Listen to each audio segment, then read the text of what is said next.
Welcome guys, आप सबका स्वागत है हमारे यूट्यूब चैनल में, भोजपुरी एक्सटी यूट्यूब चैनल में। अगर आप सब अभी तक हमारे चैनल को सब्सक्राइब नहीं किए हैं तो प्लीज़ सब्सक्राइब कर लेते हैं। भोजपुरी से रिलेटेड न्यूज़ सबसे पहले हमारे चैनल के माध्यम से देखने को मिलेगा। आज हम बात करें भोजपुरी के पावर स्टार पवन सिंह के बारे में। अक्षय सिंह ने क्या बोला है, क्या कुछ बोला है, इसी वीडियो में बात करें। वीडियो पूरा फुल बात कीजिएगा। Power star fan channel subscribe कीजिएगा। बात करते हैं पावर स्टार पवन सिंह।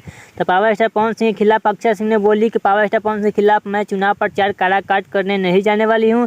मुझे बीजेपी से कोई अभी तक न्योता, अभी दूर से कोई न्योता अभी मुझे नहीं मिला है कि मुझे काराकाट में पवन सिंह के खिलाफ चुनाव प्रचार करने जाना है। इसका कोई दूर तक न्योता नहीं है अभी तक, और मैं वहाँ पे जाना भी नहीं चाहती काराकाट पवन सिंह के खिलाफ चुनाव प्रचार करने के लिए। वहीं पर फिर से अक्षय सिंह ने बोली, मेरा शुभकामनाएं है कि पवन सिंह वहाँ से सांसद बने, भोजपुरी के नाम रोशन करे। भोजपुरी के शेरनी कहने जाने वाली अक्षय सिंह का यह सब कहना है कि पवन सिंह के खिलाफ मैं वहाँ जाकर चुनाव प्रचार बीजेपी का नहीं करना चाहता हूँ। ये सब अक्षय सिंह का कहना है, साफ कहना है कि मैं वहाँ कोई चुनाव प्रचार करने नहीं जाने वाली हूँ। किसी को सपोर्ट करने, किसी को अगेंस्ट में मैं वहाँ चुनाव प्रचार करने नहीं जाने वाली है। अक्षय सिंह का पूरा साफ खुलासा हो चुका है। चलिए, अगर आपको यह वीडियो अच्छा लगा पीछे सब्सक्राइब कीजिए, वीडियो को लाइक कीजिए, तो भोजपुरी से रिलेटेड न्यूज़ सबसे पहले आप सबको देखने को मिलता है न्यू अपडेट के साथ। तो ओके बाय।